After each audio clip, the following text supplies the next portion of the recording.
تازه او بیړنی خبر بغلان کې جګړه د څلور طالبانو او یو مقاوتي وسلوال د وژلو خبر ورکړل شوی.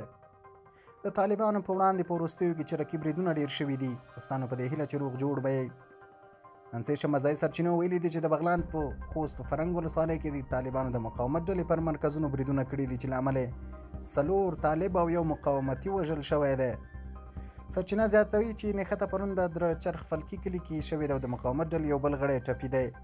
ولسي سرچینې همداراز ادعا کوي چې طالب ځواکونو د سیمې خلک یرغمل نیولي تر څو د مقاومت ډلې د مخته تللو مخنیوی وکړي. طالبانو مقاومت ډلې په رسمي ډول د دې نښتې په اړه څه نه دي ویلي. دا په داسې حال کې ده چې پرون په روسیه کې د طالبانو او مقاومت ډلې ترمنځ د پټو مذاکراتو د ترسره کېدو خبر ورکول شوی دی، خو روسي چارواکو دا خبر رد کړی دی او طالبانو هم لا په دې اړه څه نه دي ویلي. داسې ګنګوسې وي چې امرالله صالح او د مسعود زوی روسیې ته تللي تر څو له طالبانو سره وګوري.